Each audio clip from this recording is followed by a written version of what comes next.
Sunday was Veterans Day, the federal holiday honoring U.S. men and women who fought in the armed forces. President Obama marked the day by attending a ceremony at Arlington National Cemetery. He laid a wreath at the Tomb of the Unknowns and later met with military families in the cemetery's Section 60, where those killed in the wars in Iraq and Afghanistan are buried.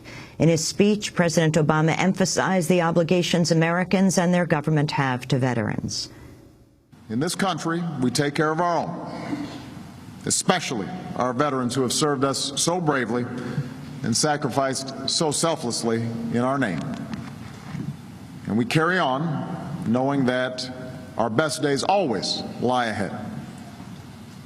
On this day, we thank all of our veterans from all of our wars, not just for your service to this country, but for reminding us why America is and always will be the greatest nation on earth.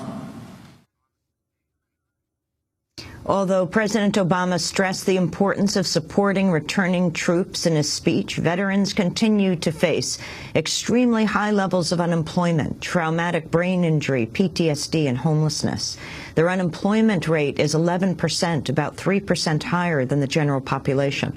Almost a quarter of recent veterans come home injured, either physically or emotionally. More than 67,000 veterans are homeless. An estimated 18 veterans committed suicide every day.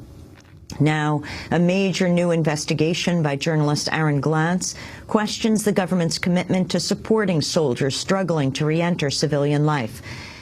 The headline, "Accuracy Isn't Priority as VA Battles Disability Claims Backlog," reveals how thousands of veterans are being denied disability benefits as a result of errors by the Department of Veterans Affairs. In his article, Glantz writes about Navy veteran Hosea Roundtree, whose claim for disability compensation was denied by the VA despite Roundtree suffering flashbacks of a shelling he witnessed in Beirut while aboard a U.S. Navy ship in 1983.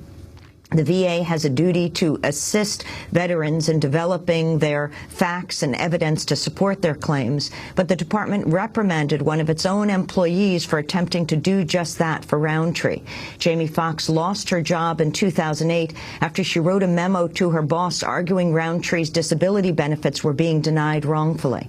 An internal VA document later showed the agency failed to perform its duty to assist in nearly 11,000 cases at the time, despite the VA acknowledging it makes mistakes on 14% of disability claims. Well, Jamie Foxx joins us now from San Francisco. She herself is a veteran of the U.S. Navy and is once again working for the VA. We're also joined by Aaron Glantz, reporter for the Bay Citizen, a part of the nonprofit Center for Investigative Reporting.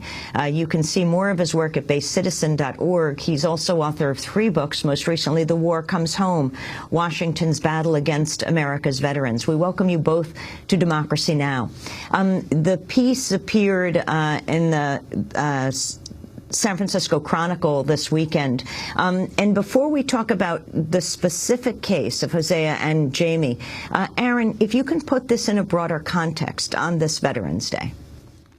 Yes, Amy, across this country, there are nearly 1 million veterans who are sitting waiting to find out if the VA will give them disability compensation for the wounds that they received in war. And this is a backlog of disability claims that has more than doubled under President Obama. When he took office, there were just under 400,000 veterans who are waiting. Now there's about 830,000 veterans who are waiting on their disability claims. And as we've previously reported at the Center for Investigative Reporting, these wait times are getting longer and longer. In cities like New York, Chicago, Los Angeles, San Francisco, veterans are waiting over a year on average to get their claims resolved and get compensation for their wartime wounds. And so the question becomes, why are there such egregious delays? And what we found in this more recent investigation is that these delays paradoxically exist because the VA is putting pressure on people like Jamie Foxx to rush through quickly, and then they make a mistake, and then the veterans who are wrongfully denied in turn appeal. And so we found that almost a third of the veterans who are waiting are actually waiting on appeal, And we found that the Board of Veterans Appeals, which adjudicates this, rules that the VA makes a mistake 73% of the time that they rule on a case. So tell us the story of Hosea Roundtree. In this video report accompanying your investigation, Aaron, he talks about why he filed his claim with the Veterans Affairs. It's not just for me, but it's for every other vet that's out there that's suffering. It's for every other vet that's coming back home that they're going to see a difference, okay? I want these vets coming back from overseas to get fair, better treatment. Explain his case, Aaron. Yeah, that's a comment that he made to us recently on his decision to file a new disability claim with the Department of Veterans Affairs some 6 years after he filed his original claim and more than 20 years after he served in Beirut. Hosea was a cook on a Navy destroyer that shelled Beirut in 1983 or actually this was shortly before the Marine barracks were blown up. That were in Beirut. And it's one of America's forgotten wars, you know, like the American service members who fought in Grenada or Panama, these wars that were quick to start but then quickly forget the people who fought in them.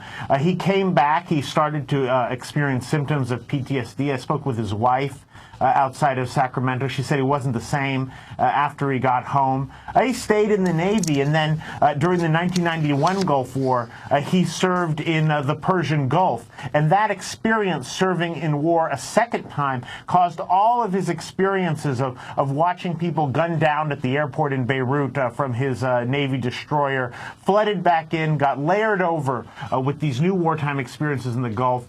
And he had a major breakdown. He lived homeless on the streets of Los Angeles for the better part of a decade. When he wasn't homeless, he was in jail. And then finally, after this whole long experience of trauma that went on for some time, he ended up at a transitional housing program for homeless veterans in Los Angeles. And they helped him clean up, and he filed a disability claim with the VA. And this was in 2006. Then, this is such a long odyssey, then a year or two after that, finally, his claim landed on Jamie Foxx's desk at the VA, and after all of this that he had gone through, it was slated for denial. And Jamie, that's where you come in. You are a Navy veteran yourself. You worked at the Department of Veterans Affairs. Explain what happened when Hosea Roundtree's case came before you, what you tried to do. I actually received his case during a training class because I was fairly new within the VBA, and we were instructed to go through the file and check for completeness and correctness. And I found something that was a questionable piece of evidence, and I had brought it to my supervisors or a trainer who then told me to go speak with somebody, or there was several events of guidance that I can't remember exactly what those instructions were. But while I was waiting for a piece of evidence to come back from a third-party provider, I began to use his file to study from because we were given study time. And that's when I read through his entire file. And I looked at the rating decision, and it said it could not verify that he was in combat.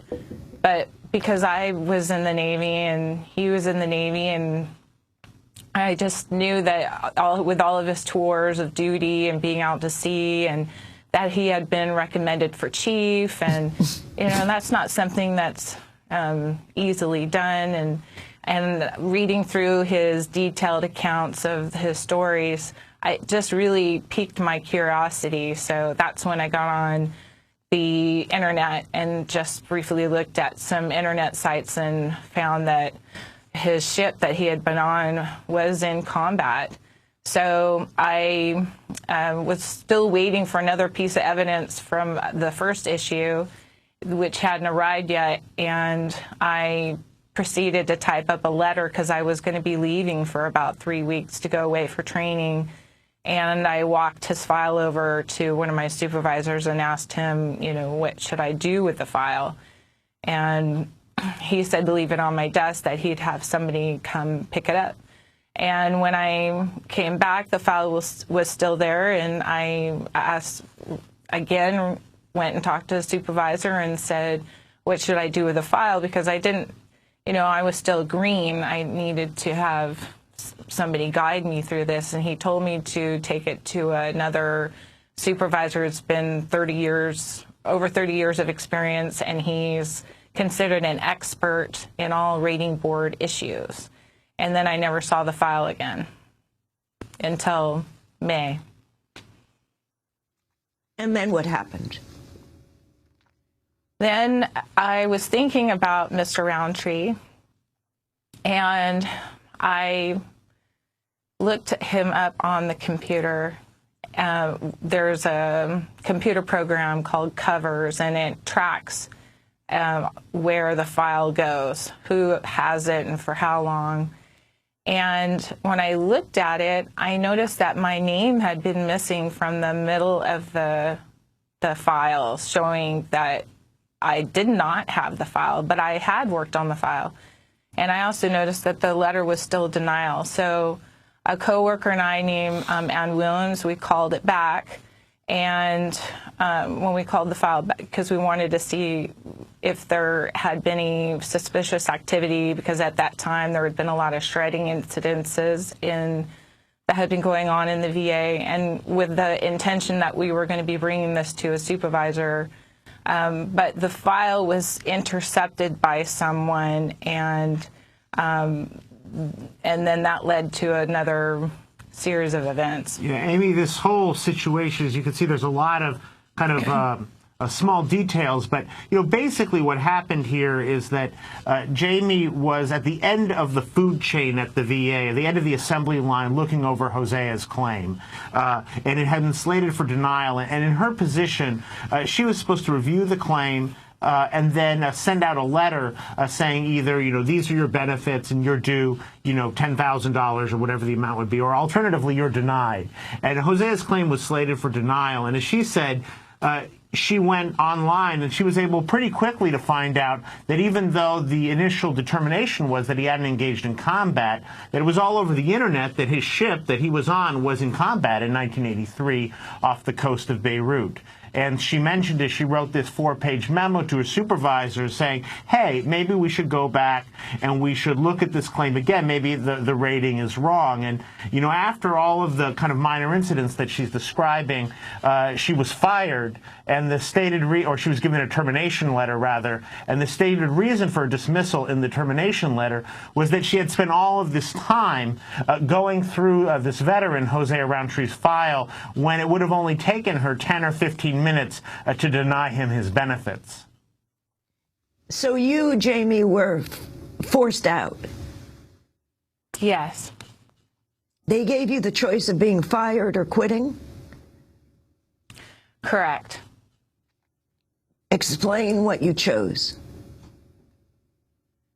Well, the person who gave me my termination letter, he recommended that I resign in lieu of termination because, as he put it, I would never get another federal job again. And I really didn't understand what was happening, because the day that I received my termination letter was the first time I'd ever heard that I'd done anything wrong. And so I sat there and I begged him to look at his computer, because they accused me I had the file for a much longer time than I did, and they had accused me of not even sending it to the file bank with pending charges and a bunch of other things surrounding the case. But nobody would. They just sent me on my way. Aaron, talk about how this expands out to the country with the number of claims that have been denied and appeals that have been made. Yeah, well, the Obama administration, when Secretary Eric Shinseki, the Secretary of Veterans Affairs, former general, took office shortly after Obama's inauguration, he made two big promises. One was that the backlog of veterans waiting on disability claims would be eliminated by 2015. And how we've already discussed, there are more veterans, many more veterans waiting now than when Obama took office. The other promise that he made was that the decisions that the VA made would be accurate, that by 2015, 98%, almost all disability claims would be decided accurately. Yet at this point right now, the VA acknowledges that it makes mistakes in 14% of cases. And we at the Center for Investigative Reporting looked through all of the Inspector General's audits that had been done in the last year on different VA offices around the country. And we found that in these high-profile claims that the Inspector General looks at for cases like traumatic brain injury, one of the signature injuries of the Iraq War, and the illnesses caused by the Vietnam-era defoliant Agent Orange, that in these claims, auditors found errors in 38, more than a third of cases. And as I mentioned earlier, this feeds into the delays that veterans face because people like Hosea, when they are wrongfully denied, they come back later and they file a new claim. And they say, hey, I want this revisited. I want this resolved on appeal. And so one of the things that was so troubling to me as a reporter in Jamie's story when I read through all the depositions in a wrongful termination suit that she later filed was that the VA said that, in fact, the director of the Oakland office at the time, Lynn Flint, said it didn't matter whether the rating decision that was made in Roundtree's case was right or wrong because he could always come back later and appeal it if it was a wrongful denial, that she should have just sent out the denial letter. And, you know, it really gives you an idea of how these mistakes are made and why there are so many veterans who are still waiting for their benefits. Jamie, you met Hosea not so long ago for the first time, is that right? What was that like? Well, he'd been a big part of my life for so long, just as a name in his file. And, you know, I always wondered who this person was. And I always wondered if he had, what he had actually received. Did he get a denial, or did he get an award? Did he appeal it?